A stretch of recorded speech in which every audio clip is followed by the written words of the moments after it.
It's Friday.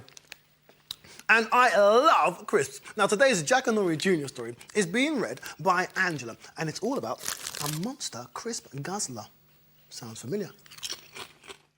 This is Jackanory Jr.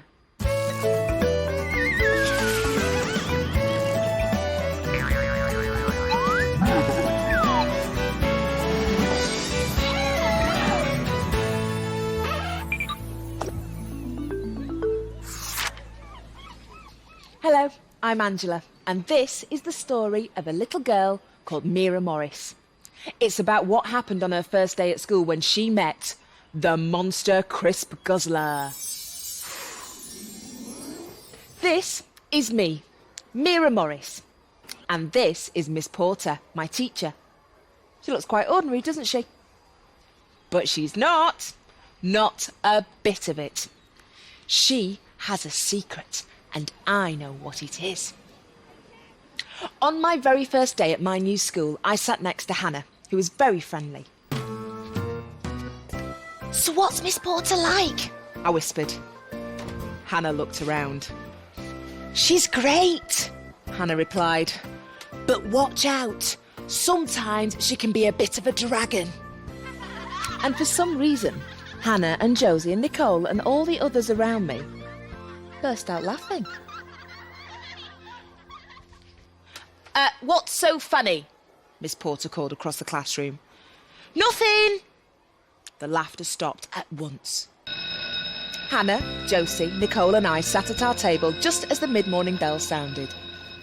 Yippee! It was time to get out our break boxes and I was starving. Oh no! Hannah exclaimed. You've got crisps. Hide them, Josie urged. Well, what's the matter, I asked. But I didn't get any further. Miss Porter suddenly sprang to her feet, eyes wide and staring. Josie tried to snatch my crisps out of my hand, but I snatched them back. Excuse me, I said. If you want a crisp, ask first. I don't want your crisps, but the Monster Crisp-Guzzler does, Josie told me. The who? Me. Miss Porter appeared from nowhere to squat down beside my chair. It's just a little nickname my class has for me. They call me the Monster Crisp-Guzzler because I love crisps so much. The whole class gasped in horror. You don't mind if I have one crisp, do you, Meera? Asked Miss Porter. I shook my head slowly. No, Miss Porter. I really am a Monster Crisp-Guzzler, I'm afraid, laughed Miss Porter, and she popped the crisps into her mouth. And then it happened. Not just her face, but her whole body began to change. She grew crinkly and wrinkly, and she started sprouting scales all over her arms and her legs and her face. Her ears grew up and her nose grew out and her teeth grew down and enormous wings appeared from nowhere. And she had the longest tail I've ever seen on any creature. Delicious! She licked her lips. Can I have a couple more? I was staring so hard that my eyes were beginning to hurt. Miss Porter wasn't a woman anymore.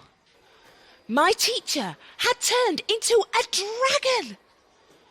Meera, we warned you not to give her any crisps, Nicole snapped. This is what happens every time Miss Porter eats them. I didn't know whether to scream or to burst out laughing. I pulled my chair away from Miss Porter, the dragon. I hardly dared to breathe. Suppose that when she was a dragon, she turned into a girl eater. It's okay, Meera, I'm not going to hurt you, I promise, Miss Porter told me. I can't help being a dragon. Well, you wouldn't be one if you could stop eating crisps, Hannah pointed out. How long are you going to stay a dragon, Miss Porter? I asked. Miss Porter shrugged her dragon shoulders. No idea. It might just be 5 minutes, it might be 5 hours. I have no way of knowing. Quick, Miss Porter, hide! The headmistress is coming, yelped Barry from the door. Oh dear, if Mrs. Sprat catches me like this, she will sack me for sure. Miss Porter looked around desperately for somewhere to hide. Barry hurried back to his desk, only just in time. The door was flung open and there stood Mrs. Sprat. Where's Miss Porter? She asked no one in particular. She just stepped out for a moment, Hannah replied. Stepped out where? Asked the headmistress. She didn't say. Hannah rushed on. Sorry. I had to fight to look at Mrs. Sprat and not at what was going on above her. Miss Porter was floating right above her head. She placed one finger over her scaly lips as she signalled to us not to give the game away. Well, she shouldn't leave you alone. I'll go and find her immediately. If she comes back, could one of you tell her I'd like to have a word with her? Said Mrs. Sprat. We all nodded. Mrs. Sprat left the classroom.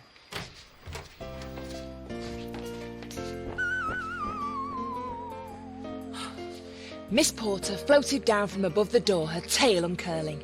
That had been too close. Thanks for not giving the game away, class, Miss Porter began. I really thought that... Oh, class, could you tell... Mrs. Sprat entered the room and stared at Miss Porter the dragon. I held my breath. What was going to happen now? Miss Porter, I warned you what would happen if you turned into a dragon in my school again, said Mrs. Sprat. You will work till the end of this week until I can find someone to replace you. After that, you will no longer be welcome at my school. You are dismissed. Mrs. Sprat slammed out of the classroom. We all stared in horror. Just like that, Miss Porter had lost her job. And I felt worse than anyone because it was all my fault.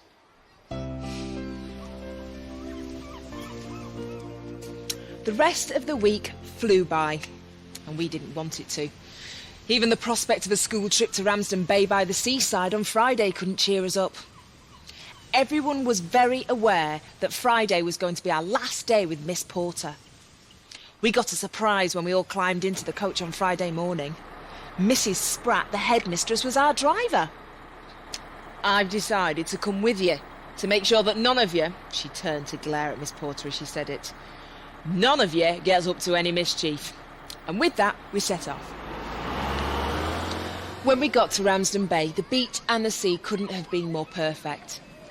But I wasn't the only one moping around. Cheer up, class! Miss Porter tried her best to make us smile. She pulled silly faces and tried to juggle with some shells and seaweed. We did laugh, especially when a long, smelly piece of seaweed fell on Miss Porter's head. But it didn't last long. This was our very last day with our teacher. I was going to miss her. Oh, if only there was something we could do to change Mrs. Sprat's mind, I said to my new friends. We walked along the beach, looking in rock pools and watching crabs and starfish. We ate our lunch and we made sandcastles until all too soon it was time to go home. Back in the coach, I looked around for my lunchbox. Oh no! I exclaimed. Miss Porter, I've left my lunchbox over by the last rock pool that we were studying. I can see the rock pool from here. Can I go and get it, please? Hurry up then, said Miss Porter. Go straight there and come straight back. As I got out of the coach, I could see the white foamy crest of the sea breaking on the beach. I ran all the way to the rock pool where I'd left my box. But it wasn't there. In the distance, I could see a big seagull dragging it along the beach. That's mine! I cried out and started running after it. When at last I reached it, I picked it up and I dusted off the sand. I turned around and screamed. The tide, which had seemed so gentle and far away before, was now racing up the beach like a galloping horse, and it was only a few metres away. I turned and ran, jumping up onto first one rock, then the next one higher up, then the next. The tide crashed around the group of rocks I was standing on and carried on heading up the beach. I screamed again. All around me, the water was getting higher and higher. In the distance, I could see some of my classmates pointing at me from the coach. Miss Porter jumped out of the coach and came racing towards me. Mrs. Spratt and all the others poured out of the coach and sprinted behind her. "Help! Someone help!" I yelled. "I'll get her," said Mrs. Spratt, and she pulled off her jacket and kicked off her shoes. Miss Porter pulled her back. The tide is too fast and the current is too strong. You'd be swept away before you'd even reached her. "Do something, help!" I screamed. The water was lashing higher up the rocks. Does anyone have any crisps? Miss Porter called out suddenly. No, everyone shook their heads. "I'll get you some," Mrs. Spratt said. She lifted up her long flowery skirt and sprinted down the beach towards the gift shop. And all the time the seawater around me was rising and rising and rising. Only a couple more centimetres and then it would reach me. Mrs. Spratt came racing back towards us, her arms full of crisp packets. Miss Porter grabbed the nearest one and tore it open. Tilting her head back, she let the crisps fall into her mouth. "Hurry!" I shouted. The sea charged against the rocks I was standing on, spraying up onto my socks and skirt. But as I watched, Miss Porter's shoulders began to heave up and down. She rubbed her growing nose. Wings sprouted out of her back. The longest tail of any animal anywhere began to whip up and down behind her. "Quick!" I yelled. Wasting no more time, Miss Porter flew over to me and lowered her tail. "Meera, grab hold, quick," she said. She didn't need to tell me twice. I jumped up and I grabbed hold of her tail, and only just in time too. The tide crashed over the rocks where I'd been standing only a second before. I held on tight as we flew over the sea. Miss Porter's tail was very warm but scaly and rough, which was just as well because if it had been smooth, I'd have slid right off into the sea below. Miss Porter flew further up the beach to where it was safe. She made sure my feet were on the ground before she landed herself. "Hooray for Miss Porter!" the class cheered. Mrs. Spratt, wasn't Miss Porter wonderful? asked Hannah hopefully. Yeah, she was. Mrs. Spratt smiled at Hannah before turning to Miss Porter. "Perhaps I was rather too hasty in telling you to leave. You may have your job back, but only if you behave yourself.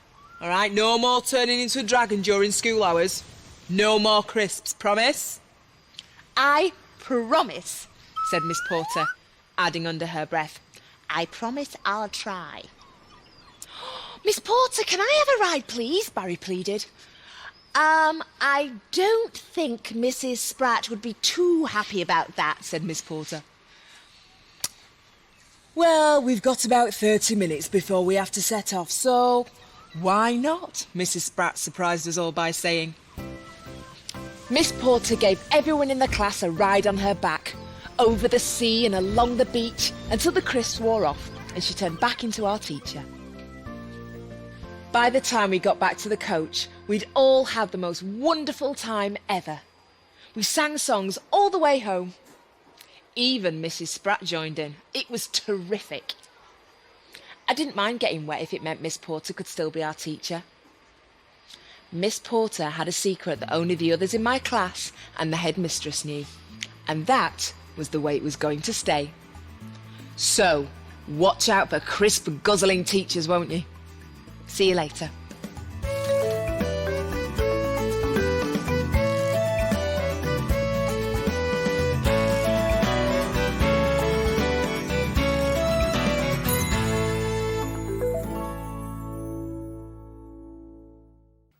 Thank you to Pinky Dinky Doo. Thank you to Nina. Thank you to Finley. Thank you to Boogie Pete. Thank you to Luna Jim. Thank you for watching CBeebies Big Fun Time.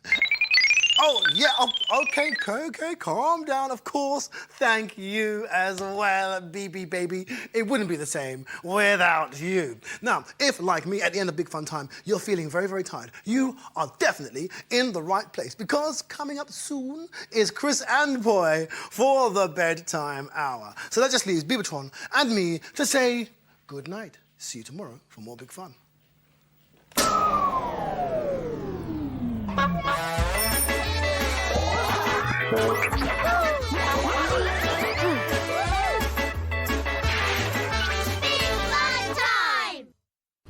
Come and follow me for a plod with Big Bear and Little Bear. Come on, Little Bear, said Big Bear. I thought I heard something, Little Bear said.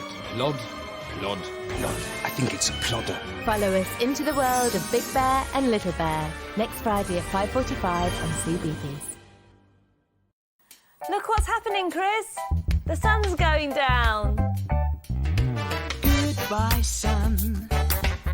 Now that the day is done, it's gonna be nighttime soon.